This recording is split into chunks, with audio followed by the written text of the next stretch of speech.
versículos 8 y 9.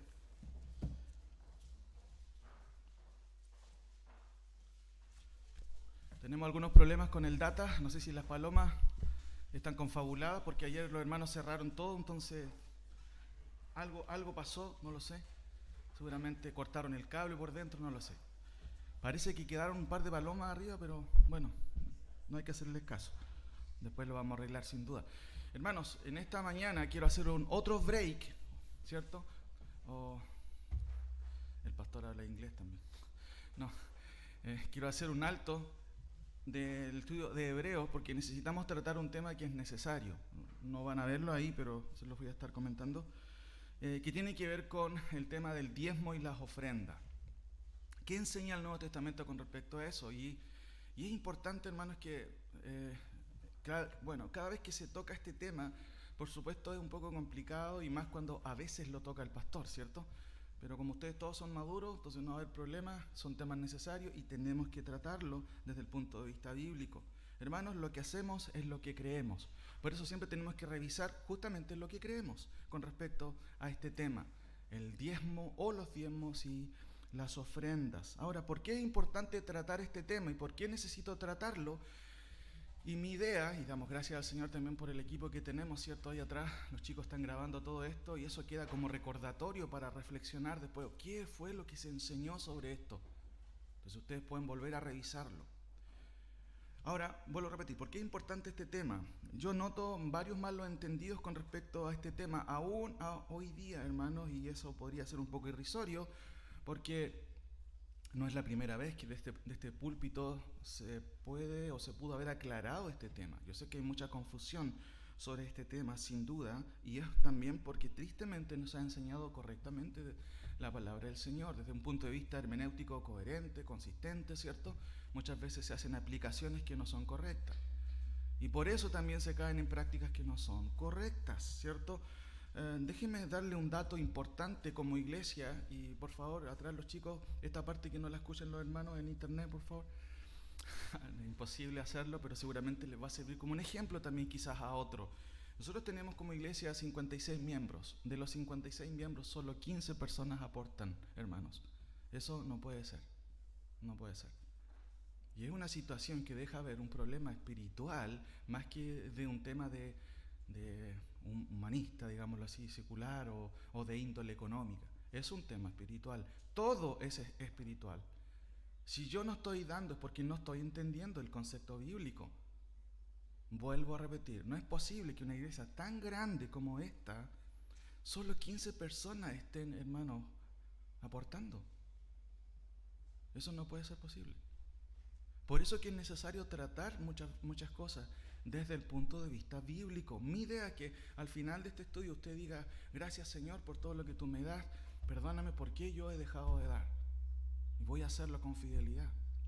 Pero para eso tengo que primero explicar el texto bíblico, responder a algunas dudas, clarificar algunos malos entendidos. El malentendido también ha derivado en prácticas que realmente son totalmente irrisorias. Hermanos, ¿dónde en la Biblia aparece que nosotros como iglesia, como directorio, tenemos que tener un departamento de dicón interno? Ubica el dicón, ¿cierto? ¿Nadie ha estado en dicón? ¿No? Hermanos, la Biblia no en ninguna parte exige de parte del liderazgo que tengan que andar persiguiendo a los hermanos porque no dan. Eso no es bíblico.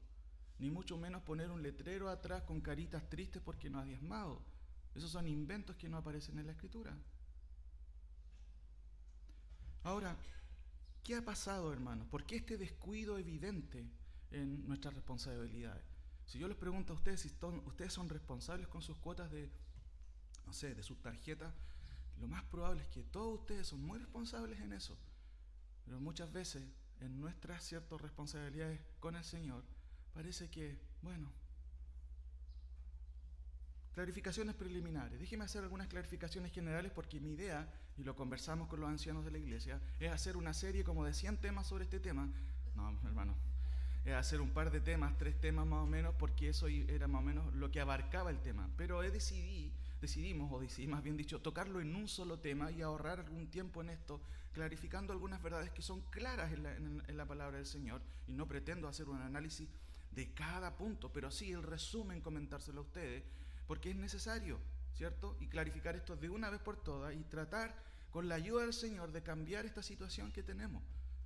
Ahora, clarificaciones. Un mal entendimiento de lo que dice el Antiguo Testamento, por supuesto, se ha prestado para prácticas equivocadas y en algunos casos prácticas abusivas.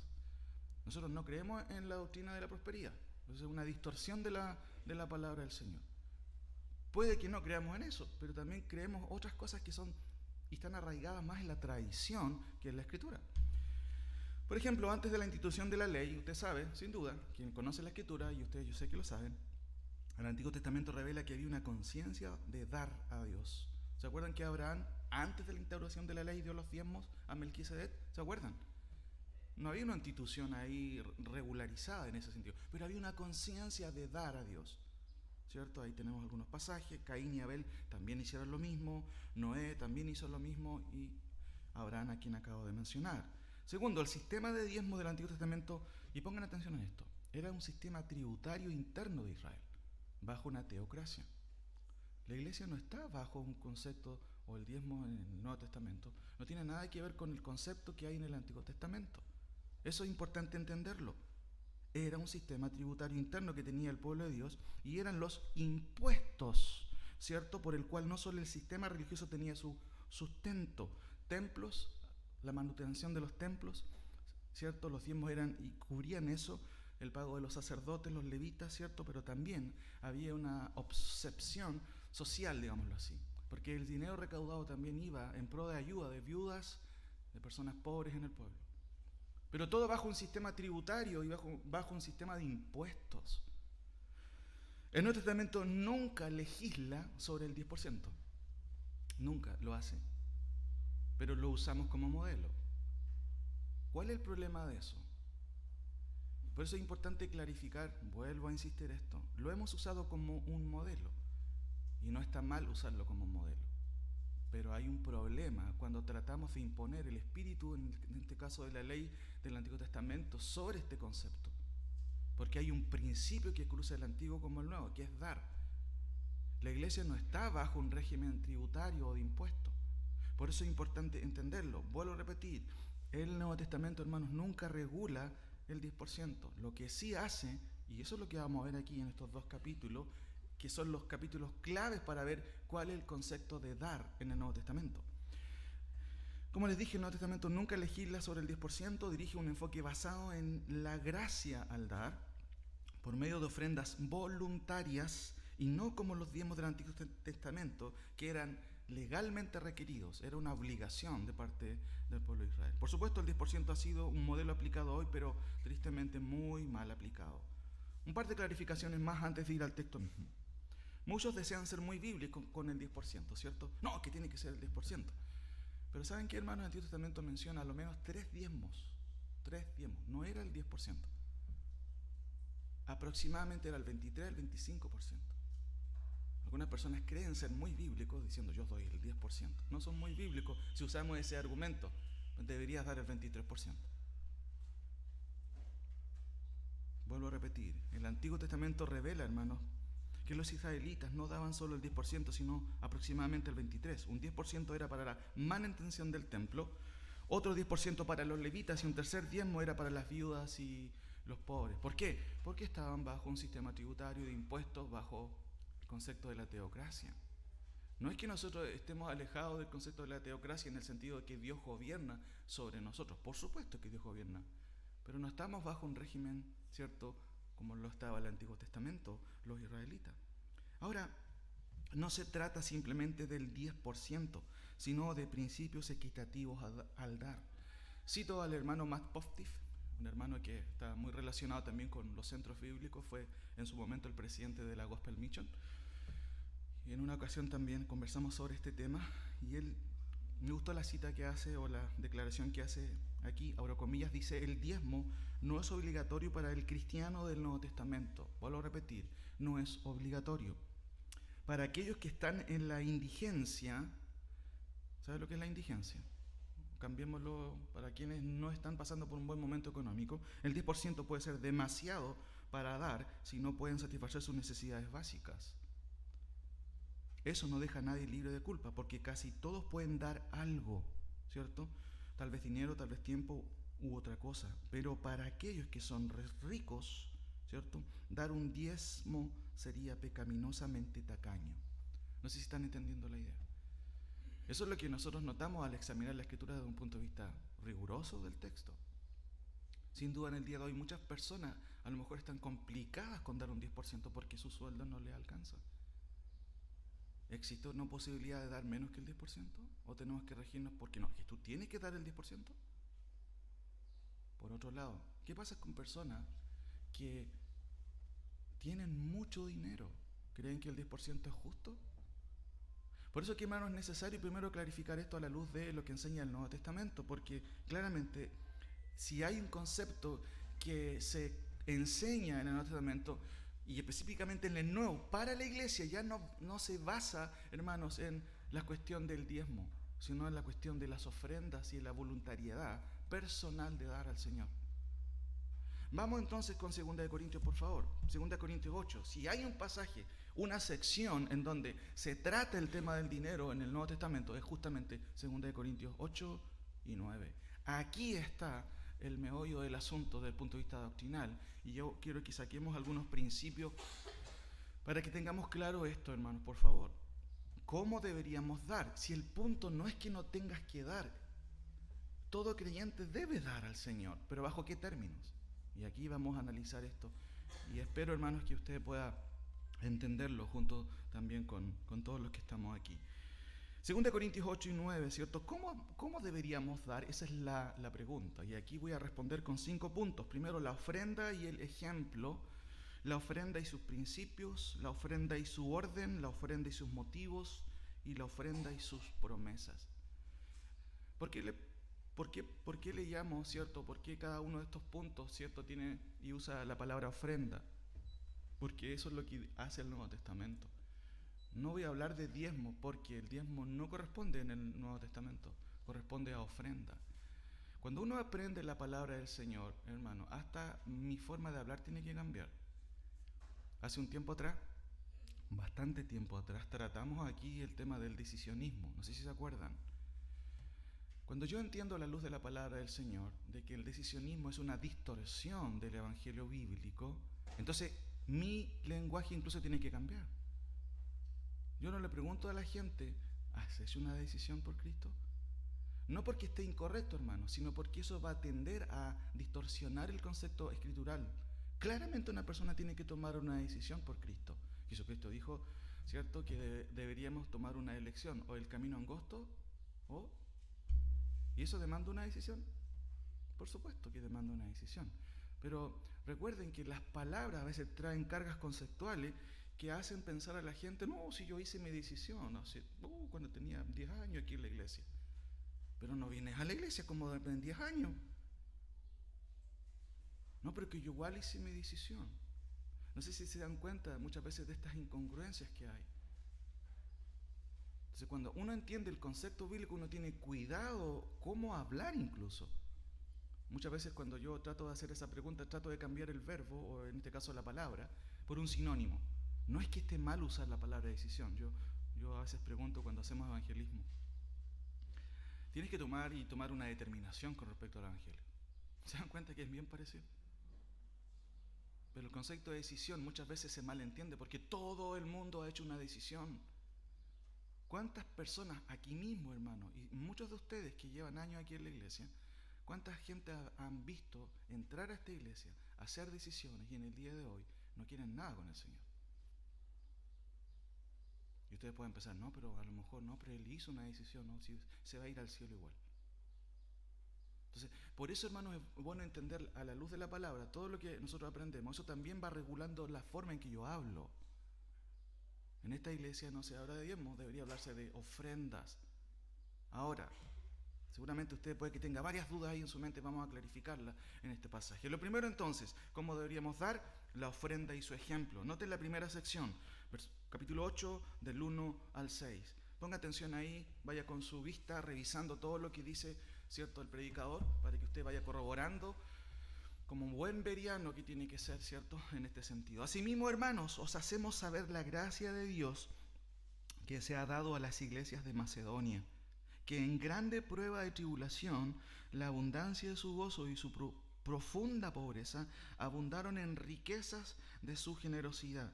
Pues doy testimonio de que con agrado han dado conforme a sus fuerzas y aún más allá de sus fuerzas, pidiéndonos con muchos ruegos que les concediésemos el privilegio de participar en este servicio para los santos, y no como lo que esperábamos, sino que asimismo se dieron primeramente al Señor y luego a nosotros por voluntad de Dios, de manera que exhortamos a Tito para que tal como comenzó antes, asimismo acabe también entre vosotros esta obra de gracia. La demanda del apóstol para la ofrenda ¿cierto? Por los santos de Judea. No se menciona aquí la terminología del Antiguo Testamento. No hay un término aquí que tenga relación al diezmo, sino a ofrendas. Asimismo, hermanos, os hacemos saber la gracia de Dios que se ha dado a las iglesias de Macedonia, que en grande prueba de tribulación, la abundancia de su gozo y su profunda pobreza abundaron en riquezas de su generosidad. ¿Qué es lo que observamos aquí? Recuerden que la pregunta es, ¿cómo deberíamos dar? Y el primer punto es la ofrenda y el ejemplo. Hermanos, noten, habían creyentes de Macedonia que estaban pasando grandes pruebas, ¿cierto? Y de hecho el texto lo está diciendo, que en grande prueba de tribulación, la abundancia de su gozo y su profunda pobreza abundaron en riqueza de su generosidad. ¿Cómo puede ser posible eso? Son personas que no tienen, son pobres. Ya excluyámoslo porque no tienen que dar. Eso no dice el texto. La pobreza nunca ha sido una excusa para no dar al Señor. Eso es el primer concepto que estamos viendo aquí. La gracia de Dios actúa incluso en la adversidad. Porque estos hermanos, aunque estaban pasando por dificultades, no dejaron de dar para la obra del Señor. Recuerden, el primer concepto aquí tiene que ver con la ofrenda y el ejemplo. Asimismo, hermanos, os hacemos saber la gracia de Dios que ha sido dada a las iglesias de Macedonia, que en grande prueba de tribulación, la abundancia de su gozo y su profunda pobreza abundaron en riquezas de su generosidad. Noten el segundo ejemplo. ¿Cuál es la actitud de estos hermanos al dar? Ellos no dijeron, no, lo que pasa es que no me alcanza. Con gozo, hermanos, dieron para la obra del Señor. Noten el primer concepto. ¿Alguien puede tener alguna excusa para dar, aunque a lo mejor hay casos especiales sin duda? Parece que no, porque estos hermanos, muchos de ellos, tenían problemas, estaban pasando por circunstancias difíciles, pero no dejaron de dar al Señor. Como vamos a ver en este desarrollo del texto, ellos no dieron lo que no tenían tampoco, hermano. Eso también es importante entender. Después dice que en grande prueba de tribulación la abundancia de su gozo y su profunda pobreza abundaron en riqueza de su generosidad, ¿cierto? Gozosa. Estas personas, ¿cierto? Dijeron, ok, estamos pasando una situación complicada como familia, no me alcanza para esto, para otro, pero seguramente un esposo le dijo a su esposa, amor, no dejemos de dar al Señor. No podemos dar, obviamente, lo que quisiéramos, pero sí podemos hacer y dar a lo mejor algo pequeño. No vamos a dejar de hacerlo. Sigue diciendo el autor, ¿cierto? Pues doy testimonio de que con agrado han dado conforme a su fuerza. ¿Conforme a qué? A su fuerza, no a las expectativas del liderazgo de la iglesia o algún pastor, ¿cierto? Medio tránfuga que exige a todas las personas que tienen que dar hasta que no queden con nada. Eso es la teología de la prosperidad, que es una distorsión total, hermanos, de la cuestión del dinero. Según sus fuerzas. Vamos viendo varias cosas aquí. Pues doy testimonio de que con agrado, recuerden, el primer concepto tiene que ver con que estos hermanos eran pobres, ¿cierto? Pero aún así daban al Señor. ¿Y la actitud cuál era?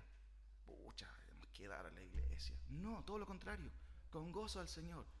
A lo mejor no tenían para dar, déjenme ponerlo en términos concretos, a lo mejor 5,000 pesos les sobraba para dar. Quizás mal usada la palabra sobraba. ¿Hay un problema en que una familia pueda dar 5,000 pesos y no puede dar más? Para nada, hermano. Una cajetilla menos, ¿cierto? No, avanzo, hermano, avanzo. Dice, pues doy testimonio de que con agrado han dado conforme a su fuerza y aún más allá de su fuerza, pidiéndonos con mucho ruego que les concediésemos el privilegio de participar en este servicio para los santos. Hermanos, el mundo está al revés. Personas con necesidad van donde Pablo y le dicen, estamos súper mal, pero igual queremos participar, queremos ayudar, queremos ofrendar con lo que podemos. Tome, 3.000 pesos. ¿Qué creen que le dijo Pablo? ¿Cómo se te ocurre dar 3.000 pesos? Amén, gloria al Señor. Qué bueno, eso es lo que puedes dar, perfecto. Noten, dice, pidiéndonos con mucho ruego que les concediésemos primero el privilegio de participar en este servicio para los santos, y no como lo esperábamos, sino que asimismo se dieron primeramente ¿a quién? Miren lo que dice su Biblia, al Señor. Después dice, y luego a nosotros por la voluntad de Dios. De manera que exhortamos a Tito para que tal como comenzó antes, asimismo acabe también entre vosotros esta obra de gracia. Aquí hay convicciones muy claras, convicción de servicio, ¿cierto? A pesar de que las personas estaban pasando por necesidad, hay una prioridad y los hermanos desean dar. Noten la convicción de su orden, primero al Señor, luego a nosotros. Cada vez que usted no da para el pastor de la iglesia. ¿A quién da usted? Al Señor, hermano. Ese es el concepto. Vuelvo a repetir. ¿Qué pasaje trata el tema de la ofrenda? 2 Corintios 8 y capítulo 8 y 9. ¿Cuáles son los términos que se usan? No, hasta aquí no hay conceptos del Antiguo Testamento. Diezmos. No. ¿Por qué lo hemos usado? Lo hemos usado como modelo. ¿Está mal usarlo como modelo? Vamos a ver cuáles son los pros y los contras de eso, pero aquí ya estamos viendo algunos principios. ¿Cuál era la pregunta? ¿Cómo debería dar? ¿O cómo deberíamos dar? ¿Cierto? La ofrenda y su ejemplo, eso es lo primero. ¿Queda excusado a alguien que está pasando por necesidad? Al parecer no. Porque aquí no se le está pidiendo el 10%. No. ¿Cómo es la actitud con la cual deberíamos dar? De acuerdo al ejemplo de los hermanos de Macedonia. Con gozo, con alegría, ¿cierto? Después sigue diciendo que hay una prioridad aquí, pidiéndonos con mucho ruego que les concediésemos el privilegio de participar. Pastor, usted sabe que yo no gano mucho dinero, pero esto quiero aportar. Eso debe ser la actitud. Son los hermanos que van donde Pablo y le dicen, queremos participar de esta gracia. Hermano, no de este peso. Ay, hay que dar para la iglesia.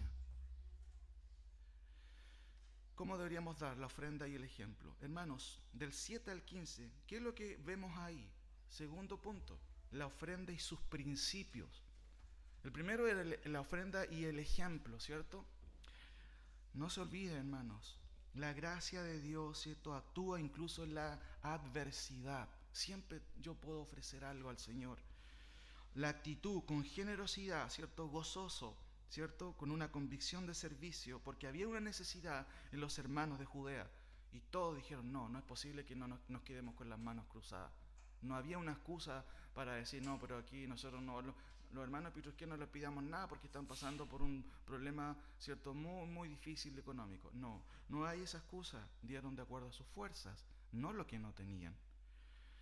El segundo punto tiene que ver con la ofrenda y sus principios. Notemos algunas cosas ahí. Por tanto, como en todo abundáis en fe, en palabra, en ciencia y en toda solicitud, y en vuestro amor para con nosotros, abundad también en esta gracia. No hablo como quien manda, sino para poner a prueba por medio de la diligencia de otros también la sinceridad del amor vuestro. Porque ya conocéis la gracia de nuestro Señor Jesucristo, que por amor a vosotros se hizo pobre, siendo rico para que vosotros con su pobreza fueseis enriquecidos. Voy a leer hasta el 15, ya después voy a explicarlo. Y en esto doy mi consejo, porque esto os conviene a vosotros que comenzasteis antes no solo a hacerlo, sino también a quererlo desde el año pasado. Ahora pues, llevad también a cabo el hacerlo, para que como estuvisteis prontos a querer, así también lo estéis en cumplir conforme a lo que tengáis. Porque si primero hay la voluntad dispuesta, será acepta según lo que uno tiene, no según lo que no tiene.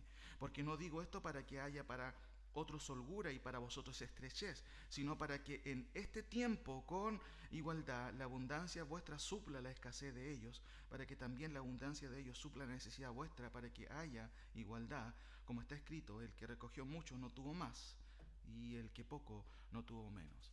Justo en esta epístola Pablo pudiera haber confirmado la cuestión del diezmo, pero no lo hace.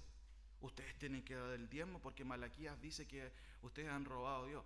Justo en este pasaje en donde se dedican, ¿cierto?, una extensión bastante importante, él no hace eso. Por el contrario, empieza a dar otro tipo de principios bajo el concepto del nuevo pacto, bajo la gracia. Recuerden, ¿cómo deberíamos dar? La ofrenda y su ejemplo. Segundo, la ofrenda y sus principios. Notemos algunos principios. Versículo 7. ¿Qué principios podemos observar aquí? Hermanos, dar es parte de la vida cristiana. Es algo que se espera, es algo normal. Noten, por tanto, como en todo abundáis, en fe, en palabra, en ciencia y en toda solicitud, y en vuestro amor para con nosotros, abundad también en esta. Parece que Pablo no cree que esto sea algo gravoso o algo ajeno a la vida cristiana. De la misma manera que ustedes van creciendo en la madurez del Señor, van aprendiendo la palabra del Señor, manteniendo fe, bueno, ofrendar a Dios es algo natural dentro de la cosmovisión cristiana. No debe ser algo extraño. Por eso que es raro, y más que raro, hermano, cuando uno, obviamente como parte del liderazgo, uno va observando la realidad de los hermanos y uno va encontrándose con sorpresas, personas que pueden pasar años y no hacen ningún gesto que es, hermano, que deviene del corazón agradecido de parte de Dios de dar al Señor. Primer principio, la ofrenda y sus principios, porque es parte de la vida cristiana dar al Señor. Eso es natural. Y noten el 8, Pablo explica algo aquí. No hablo como quien manda, sino para poner a prueba por medio de la diligencia de otros también la sinceridad del amor vuestro, ¿cierto? No se trata de imponer aquí. Ustedes nunca van a escuchar de mi parte, ¿cierto? O de parte del liderazgo que queremos o vamos a imponer a usted. Usted tiene que dar. ¿Cómo vamos a hacer eso, hermano? Si eso debe ser la actitud del corazón. Cuando usted conoció a su esposo o su esposa, ¿la obligó a amarlo? Yo creo que no. Había un amor mutuo, de entrega. ¿Cómo uno puede regir o cómo uno puede, hermanos, en cierto sentido regular estas cuestiones que tienen que ver con frutos del corazón, de un corazón que está, ¿cierto?, obedeciendo al Señor, que está agradecido al Señor? ¿Cómo yo podría o cómo podríamos regular eso? Si esas son cosas naturales que tienen que salir de mi corazón agradecido. Primer principio, ¿cierto? Recuerden, el primer concepto es la ofrenda es su ejemplo. Acuérdense los hermanos de Macedonia. Aún pasando por dificultades de todo tipo, ellos dijeron, no, tenemos que dar. No se nos está pidiendo que demos algo que no podemos hacer, pero sí podemos hacer algo. La ofrenda y sus principios. Primer principio, porque es algo natural. ¿Usted es creyente? Bueno, hay cosas que son naturales a un creyente. Ofrendar es otra. No es por imposición. Y Pablo apela a un criterio, ¿cierto?, de acuerdo al nuevo pacto. No hablo como quien manda, sino para poner a prueba por medio de la diligencia de otros, también la sinceridad de vuestro amor. Versículos 9 y 10. Noten aquí, otro principio se deduce de estos dos versículos. Porque ya conocéis la gracia de nuestro Señor Jesucristo, que por amor a vosotros se hizo pobre, siendo rico, para que vosotros con su pobreza fuiseis enriquecidos. Y en esto doy mi consejo. Noten la terminología. No, aquí no está bajo un régimen, ¿cierto?, legal o impositivo.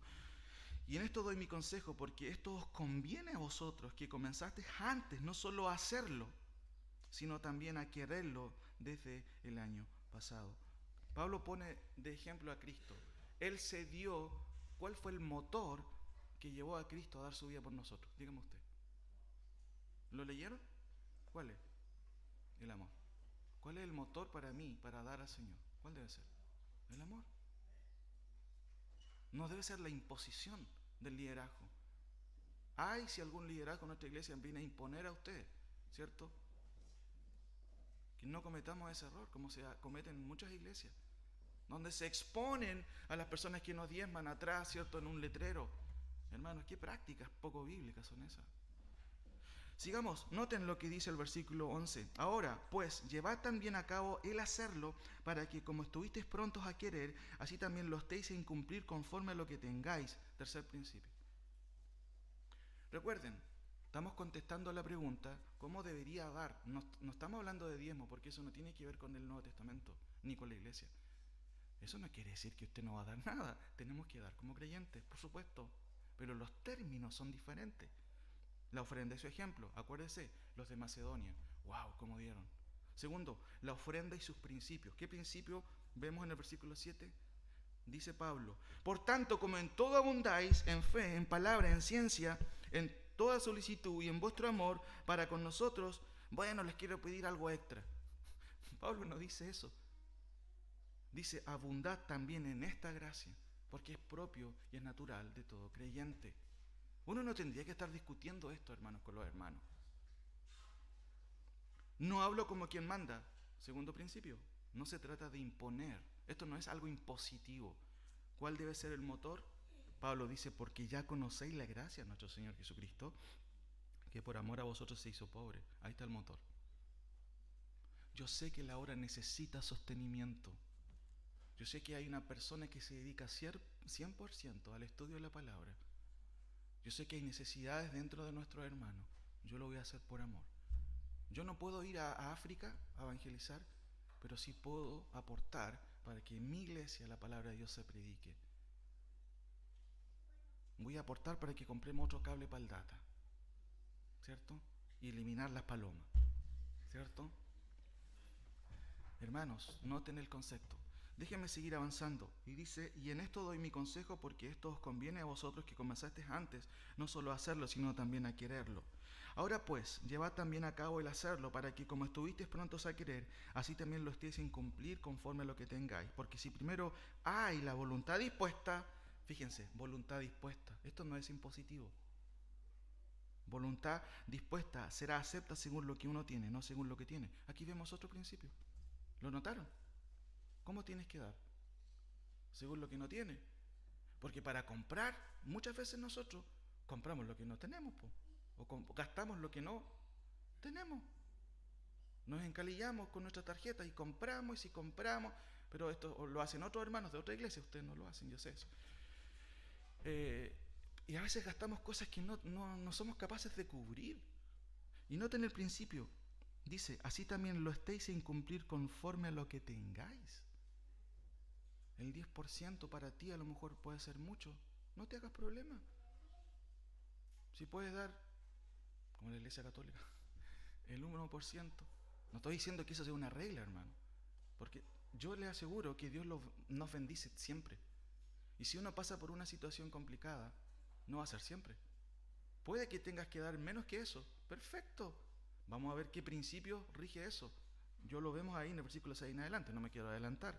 Pero noten, dice: así también lo estéis en cumplir conforme a lo que tengáis. Porque si primero hay la voluntad dispuesta, ahí está otro principio, voluntad dispuesta, aquí no se trata de obligar a los hermanos, no. Será acepta según lo que uno tiene, no según lo que no tiene. No ofrezca Bueno, esto puede aplicarse para todo. Yo quiero servir al Señor en la iglesia en esto. Eclesiastés habla un poquito de no prometas. ¿Se acuerda cuando dice si no vas a cumplir? Frena tu lengua, ten cuidado de hablar más allá de la cuenta. Por favor, no cometas ese error. Entonces, claro, hay personas que se sienten obligadas a hacerlo, pero no son capaces de cumplirlo, por una mala concepción teológica sobre esto, y porque también muchas veces no piensan lo que dicen. Hermanos, el principio aquí también tiene que ver con cumplir conforme a lo que tengáis.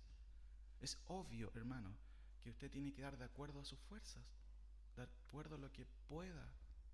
De hecho, hay más principios más adelante sobre esto y lo quiero ver. 13, 14 y 15. Porque no digo esto para que haya para otros holgura y para vosotros estrechez. Noten lo que está Pablo clarificando. No se trata, hermanos, que ustedes desarmen sus cuentas corrientes para que otros engorden sus cuentas corrientes y ustedes queden sin nada. No es el punto. Y Pablo lo tiene que clarificar.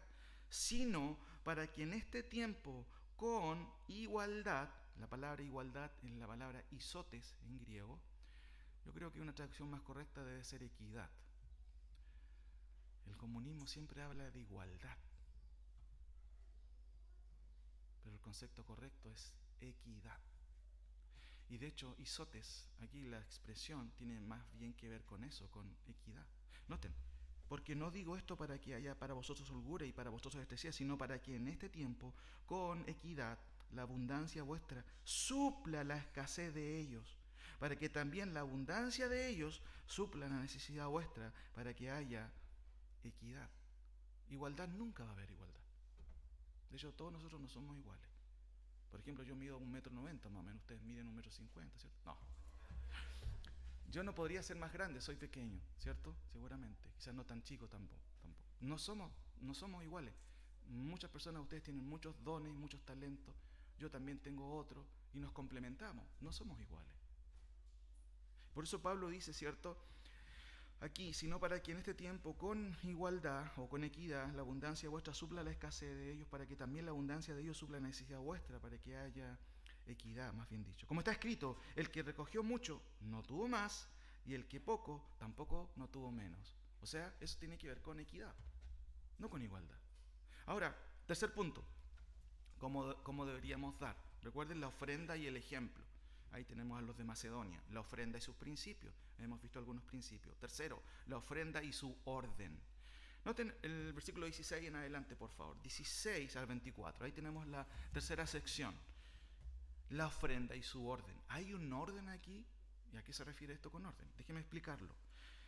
Voy a leerlo primero y después voy a explicarlo. Dice, pero gracias a Dios que puso en el corazón de Tito la misma solicitud por vosotros, pues a la verdad recibió la exhortación, pero estando también muy solícito por su propia voluntad, partió para ir a vosotros, y enviamos juntamente con él al hermano cuya alabanza en el Evangelio se oye por todas las iglesias. Y no solo esto, sino que también fue designado por las iglesias como compañero de nuestra peregrinación para llevar este donativo que es administrado por nosotros para gloria del Señor mismo y para demostrar vuestra buena voluntad, evitando que nadie nos censure en cuanto a esta ofrenda abundante que administramos, procurando hacer las cosas honradamente, no solo delante del Señor, sino también delante de los hombres. Enviamos también con ellos a nuestro hermano cuya diligencia hemos comprobado repetidas veces en muchas cosas, y ahora mucho más diligente por la mucha confianza que tiene en vosotros. En cuanto a Tito, es mi compañero y colaborador para con vosotros, y en cuanto a nuestros hermanos, son mensajeros de las iglesias y gloria de Cristo. Mostrad pues para con ellos ante las iglesias la prueba de vuestro amor y nuestro gloriarnos respecto de vosotros. ¿Qué es lo que está pasando aquí?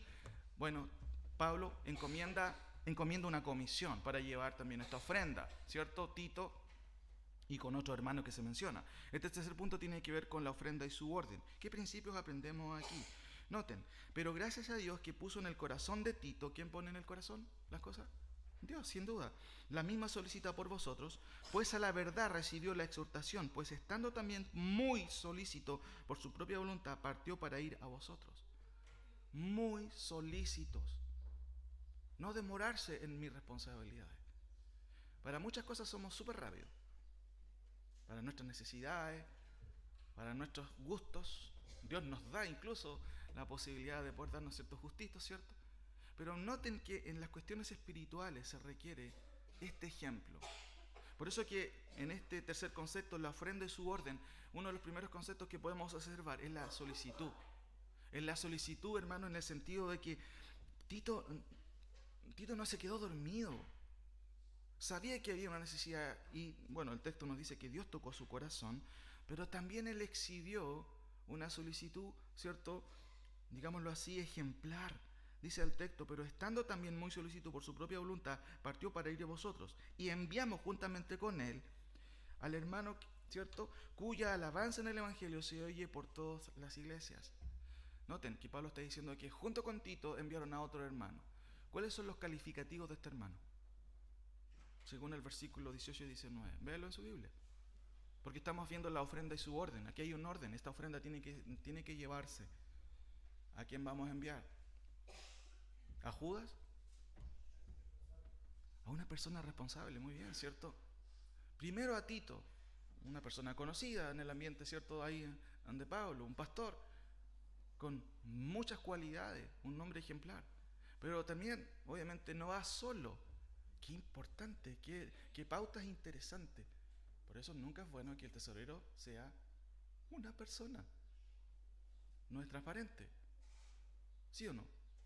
Noten, dice el texto, y enviamos juntamente con él al hermano cuya alabanza en el Evangelio se oye por todas las iglesias. Y no solo esto, sino que también fue designado por las iglesias como compañero de nuestra peregrinación para llevar este donativo que es administrado por nosotros, para gloria del Señor mismo y para demostrar vuestra buena voluntad, evitando que nadie nos censure en cuanto a esta ofrenda abundante que administramos, procurando hacer las cosas, noten, ¿qué dice ahí? Honradamente, no solo delante del Señor, sino también delante de los hombres. Tristemente, este tema de los dineros, hermanos, es tan complicado muchas veces en las iglesias. ¿Cuántas personas han echado mano a veces de dineros que no son de ellos? Yo tengo una lista de los hermanos que han caído en eso, lo voy a leer aquí. No, mentira, no. Mentira. Hermanos, a veces pastores cometen este grave error. Gracias al Señor tenemos, al menos nosotros, un buen equipo en nuestra iglesia, ¿cierto?, que se encarga de eso. No es una persona, es un equipo, y arriba de ese equipo está el directorio. Y el pastor más lejos todavía. Eso siempre va a ser bueno, que esté más lejos, ¿cierto? Pero noten aquí los principios, hermanos. No se manda a cualquiera, sino a una persona responsable. Noten, el hermano cuya alabanza en el Evangelio se oye por todos lados. ¿Y qué tiene que ver, cierto, una cosa con la otra? Porque uno podría decir, no, que tiene que ser buen tesorero, tiene que haber estudiado la UFRO con ingeniería comercial. Bueno, si puede ser un ingeniero comercial, buenísimo. Pero ¿cuál es el principio aquí, hermano? ¿Que tenga un título universitario en economía? No. Que tengan buen testimonio, hermano. Muchas veces nosotros tenemos conceptos tan errados que aplicamos, y lo mismo para el tema del profesorado. No, es que tiene que ser profesora salida de educación diferencial con máster en Masterchef, iba a decir. No, hermano. ¿Quién da los dones? Dios da los dones. Noten el principio, y al hermano cuya alabanza, no estoy diciendo que no sea útil, qué bueno es que tengamos hermanas que tienen preparación, hermanos, en cuanto a la educación de los niños, excelente, excelente, pero cuidado con considerar que, es que por eso esta persona es privilegiada, no. Dice el texto, y al hermano cuya alabanza en el Evangelio se oye en todas partes, y no solo esto, sino que también fue designado por las iglesias, confirmado, para llevar este donativo, ¿cierto? Procurando hacer las cosas honradamente, no solo delante de Dios, sino también delante de los hombres. Por eso es importante, hermano, que nosotros en nuestros trabajos en la iglesia seamos honrados. Si bien es cierto, Dios siempre nos está viendo, pero aquí la importancia de Pablo dice, no solo delante del Señor, sino también delante de los hombres. Nosotros no debemos dar ninguna evidencia de alguna medida, alguna gestión poco oscura. No tenemos que hacer eso. Tenemos que procurar ser íntegros. Noten finalmente, dice, en cuanto a Tito, es mi compañero y colaborador para con vosotros, y en cuanto a nuestros hermanos, son mensajeros de las iglesias y gloria de Cristo. Mostrad pues para con ellos ante las iglesias la prueba de nuestro gloriarnos respecto a vosotros. ¿Cómo deberíamos dar? La ofrenda y el ejemplo. Ese es el primer concepto. Y cuando usted se acuerde del ejemplo, los hermanos de Macedonia. ¿Hay excusa para no dar si estoy pasando un mal momento? No hay excusa. La ofrenda y sus principios, ¿cierto? ¿Qué principios hay? Bueno, es obvio. Si el cristianismo es parte, dar al Señor es parte del cristianismo, es parte de mi fe. Ni siquiera tendría que yo cuestionar eso. La ofrenda y su orden. Debe haber un orden. Y aquí notamos ciertos principios. Primero, de orden, solicitud, gran solicitud. ¿Cierto? Vemos otro principio de buscar personas idóneas, responsables, pero por sobre todo que tengan buen testimonio. La honradez en el trato con el dinero. Los informes bien claritos, ¿cierto? Respondiendo preguntas, de repente si hay dudas. Gracias al Señor, que eso al menos lo tenemos como iglesia. Ahora, mi penúltimo punto es la ofrenda y sus motivos. Noten el versículo 1 del capítulo 9, en los primeros 5 versículos ya nos queda el último punto. Cuanto a la administración para los santos, es por demás que yo los escriba, pues conozco vuestra buena voluntad, de cual yo me glorío entre los de Macedonia, que Acaya, ¿cierto?, está preparada desde el año pasado, y vuestro celo ha estimulado a la mayoría. Pero he enviado a los hermanos para que nuestro gloriarnos de vosotros no sea vano en esta parte, para que, como lo he dicho, estéis preparados. No sea que vinieren conmigo algunos macedonios y os hallen desprevenidos, ¿cierto? Nos avergoncemos nosotros, por no decir vosotros de nuestra confianza. Por tanto, tuve por necesario exhortar a los hermanos que fuesen primero a vosotros y preparasen primero vuestra generosidad antes prometida, para que esté lista como de generosidad y no como de exigencia nuestra. Más clarificaciones de Pablo, y esto tiene que ver con la ofrenda y sus motivos. ¿Qué mueve mi corazón al dar? ¿Qué mueve mi corazón al dar? Y noten que Pablo aquí lo que está tratando es regular, ¿cierto? Que hay un celo responsable. Que haya un celo responsable y que esto sea motivo o movido por el corazón. Noten la última expresión, para que esté lista como de generosidad. Pablo trata de apurar la situación. Por favor, hermanos, traten de ser solícitos en esto. Adelántense para que esto sea entregado, ¿cierto? Y no se vea de una manera equivocada. Por eso el texto dice: por tanto, tuve por necesario exhortar a los hermanos que fuesen primero a vosotros y preparasen primero vuestra generosidad antes prometida. Está la promesa, pero hay que cumplirla, ¿cierto? Y después dice Pablo, para que esté lista como de generosidad y no como de exigencia nuestra. Otra vez se vuelve a repetir el concepto. No se trata de obligar a las personas a hacer algo. No, se trata de generosidad. Pero la generosidad no debe ser irresponsable. Tú prometes algo al Señor, cumple eso al Señor. Nadie va a estar como policía viendo, hermano, usted prometió esto. Porque tú haces ese acuerdo en gratitud con el Señor. Y Pablo vuelve a repetir el concepto, ¿cierto? Para que esté lista como de generosidad y no como de exigencia nuestra. Noten lo que sigue diciendo el versículo 6, y esto ya corresponde a la ofrenda y sus motivos, o sus promesas más bien dicho. Y este es mi último punto. Recuerden, ¿cómo deberíamos dar? Por favor, hermano, recuerde este sermón. Puede revisarlo después para poder ver y observar. Y reaccionar y cambiar si no está haciendo lo que tiene que hacer. ¿Cómo deberíamos dar? Hoy día hemos visto la ofrenda y el ejemplo, la ofrenda y sus principios, la ofrenda y su orden, la ofrenda y sus motivos, y finalmente la ofrenda y sus promesas. Versículo 6 en adelante. Pero esto os digo, que el que siembra escasamente también segará, ¿cómo? Escasamente. Y el que siembra generosamente, generosamente también segará. Promesa de parte de Dios. Si mi mentalidad es, no, aquí no puedo dar, entonces no esperes que Dios te bendiga. Pero aquí no hay un trueque en el sentido, hermanos, distorsionado de lo que hace la teología de la prosperidad. No.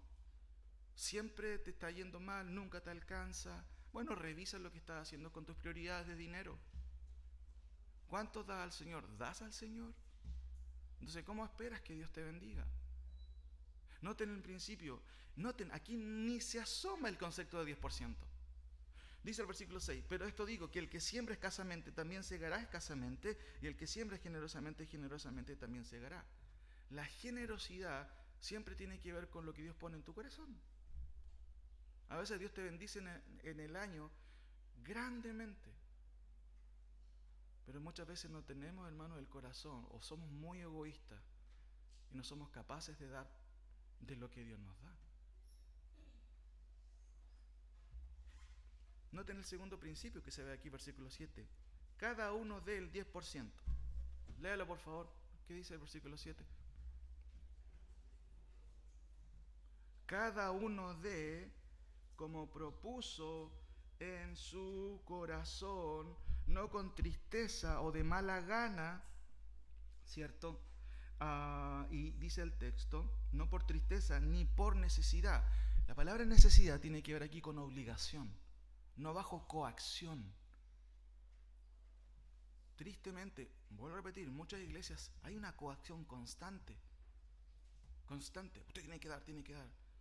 Hermano, yo quería tratar este tema de una vez por todas, en un tema, digámoslo, riguroso, ¿cierto?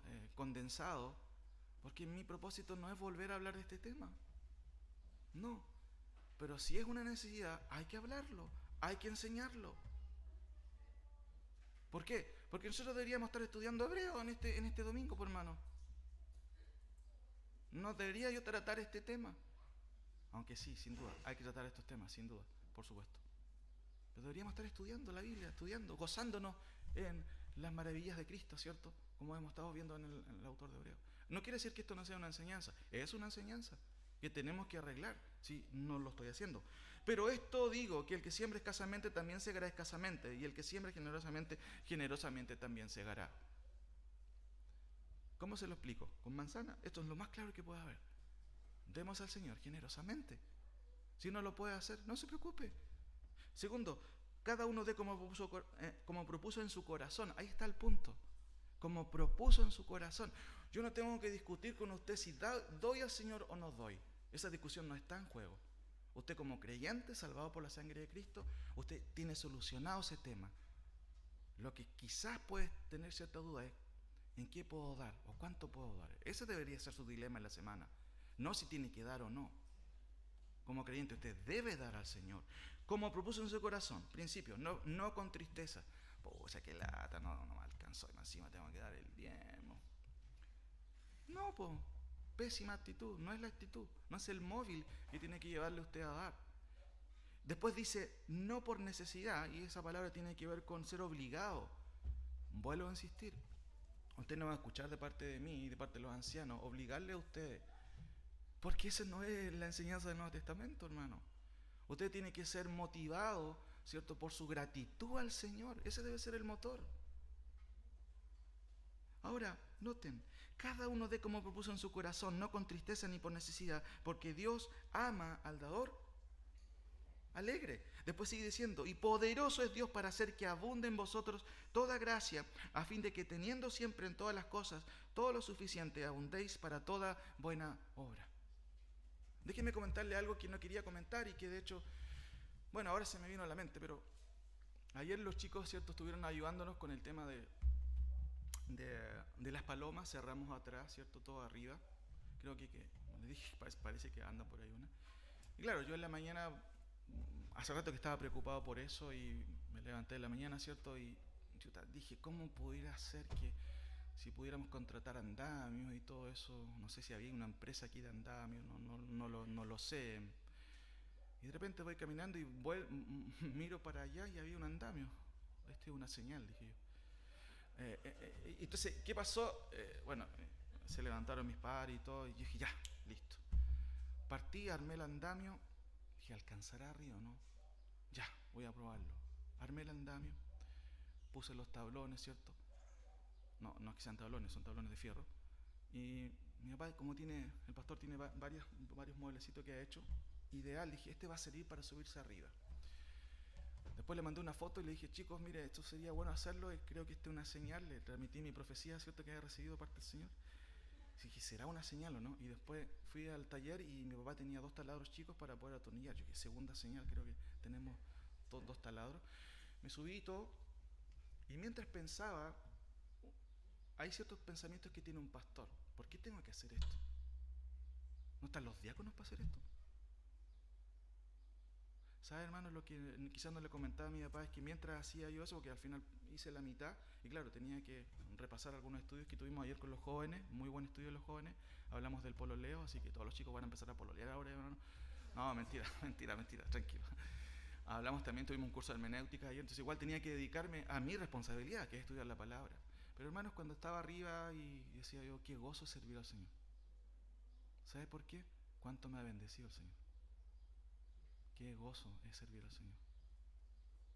No me interesa y yo decía, hay mucha gente que me ha criticado, ¿no?, que estos nuevos pastores son todos de escritorio nomás. Yo no tengo que andar demostrando a las personas, hermanos, que desde chicos mis padres nos castigaban nos obligaban a hacer cosas en la casa o cuando ellos eran pastores en otros lados, con la pala, el cemento, y nunca fuimos personas que no colaboráramos en esos aspectos, en esos trabajos físicos. Ahora, vuelvo a repetir, hermanos, yo he sido tan bendecido por parte del Señor. ¿Cómo no hacer cualquier cosa para el Señor? Y uno puede estar esperando todo el año que alguien haga las cosas. No, es que los otros tienen que hacerlo. Hermanos, que eso debe de nosotros movernos a cambiar y hacemos las cosas por agradar al Señor, por gratitud al Señor. Ahora, noten, déjenme terminar con esto. Y poderoso es Dios para hacer que abunde en vosotros toda gracia, a fin de que teniendo siempre en todas las cosas todo lo suficiente, abundéis para toda buena obra. Después dice, como está escrito, repartió, dio a los pobres, su justicia permanece para siempre. Y el que da semilla al que siembra y pan al que come, proveerá y multiplicará vuestra sementera y aumentará los frutos de vuestra justicia, para que estéis enriquecidos en todo, para toda liberalidad, ¿cierto? La cual produce por medio de vosotros acción de gracias. Porque la administración de este servicio no solamente suple lo que a los santos falta, sino que también abunda en muchas acciones de gracias a Dios. Pues por la experiencia de esta administración glorifican a Dios por la obediencia que profesáis al Evangelio de Cristo y por la liberalidad de vuestra contribución para ellos y para todos. Asimismo, en la oración de ellos por vosotros, a quienes aman a causa de la superabundancia gracia de Dios en vosotros. Gracias a Dios por su don inefable. Déjeme terminar con un par de aplicaciones. ¿Cómo deberíamos dar? La ofrenda y su ejemplo. Vemos los hermanos de Macedonia.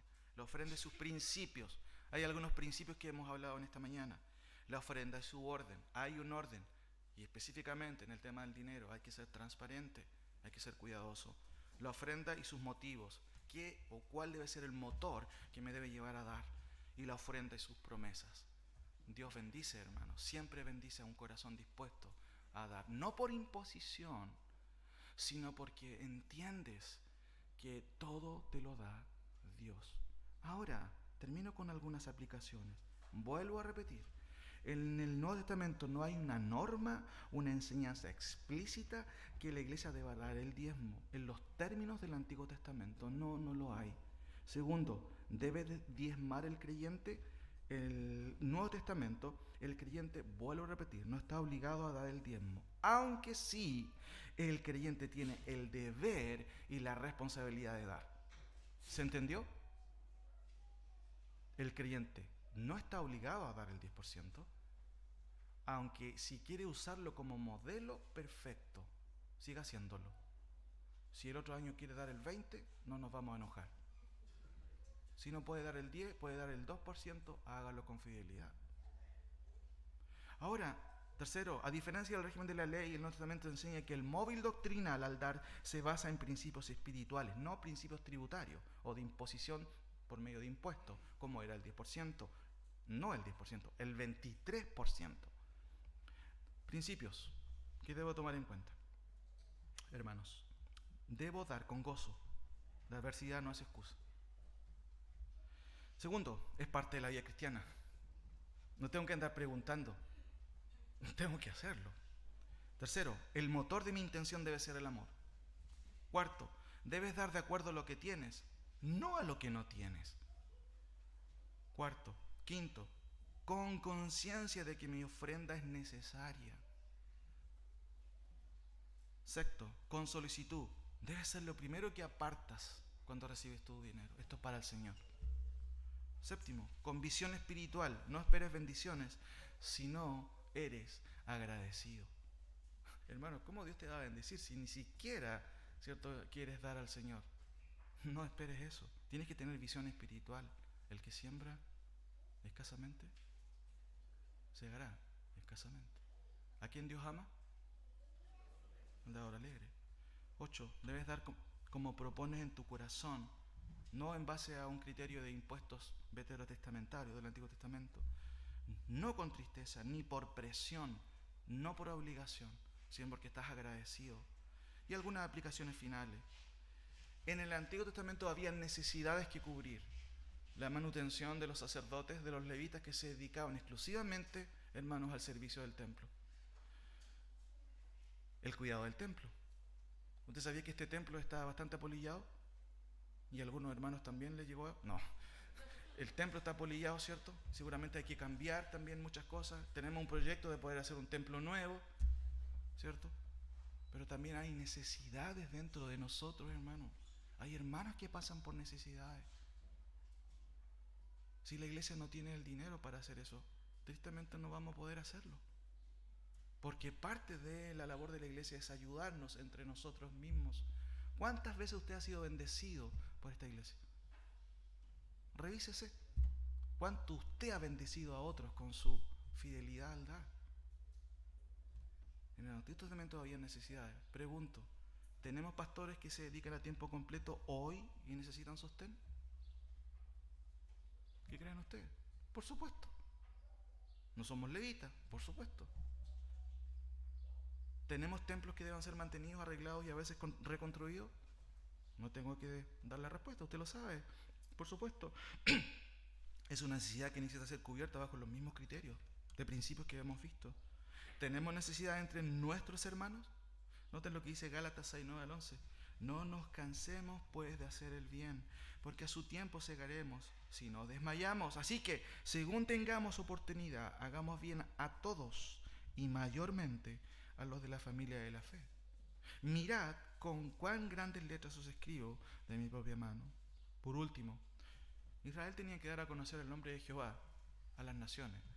Israel falló, claramente. Se mezcló con las naciones paganas. Pregunta, ¿debemos promover el evangelio? ¿Debemos evangelizar? ¿Debemos prepararnos teológicamente hablando? Yo no sé si usted se ha dado cuenta, pero los sábados, una vez al mes, tenemos algunos estudios. Triste que no todos estén viniendo, pero ahí tenemos que gastar material y no son gastos, son inversiones, hermanos espirituales. Finalmente, y con esto termino, 1 Corintios 29, 14. Es un término del Antiguo Testamento, pero aquí se deja ver un principio que yo quiero que usted no se olvide. Porque, ¿quién soy yo y quién es mi pueblo para que pudiésemos ofrecer voluntariamente cosas semejantes?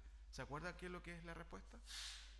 Pues todo es tuyo y de lo recibido de tu mano. Hermanos, díganme ustedes, ¿de qué es dueño usted? No, que yo me sacrifiqué para estudiar y sacar mi título. Yo me sacrifiqué para tener esta casa, para tener este tremendo trabajo.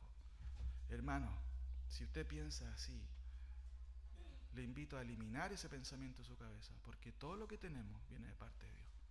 Todo, todo. Oremos.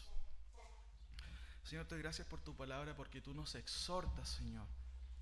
Y qué bueno saber, Padre, que el motivo principal de por qué debemos dar a ti no es por imposición, Señor. Por favor, ayuda a mis hermanos a tomar conciencia que son responsables por el mantenimiento de la obra, por la expansión del Evangelio, para el sostén de los siervos del Señor. Padre, que seamos un ejemplo de iglesia, pero no un ejemplo ficticio, sino un ejemplo real de qué es dar al Señor. Padre, humanamente hablando no podemos imponer a las personas a dar, de hecho ni bíblicamente lo podemos hacer, pero tú puedes mover los corazones. Tenemos necesidades en nuestra iglesia, por supuesto. Hay muchas cosas que nos gustaría hacer, pero Padre, te pedimos que nos ayudes primero a ser responsables contigo, teniendo un móvil correcto en nuestro corazón, darte con alegría. Padre, ayúdanos, en el nombre de nuestro Señor Jesucristo.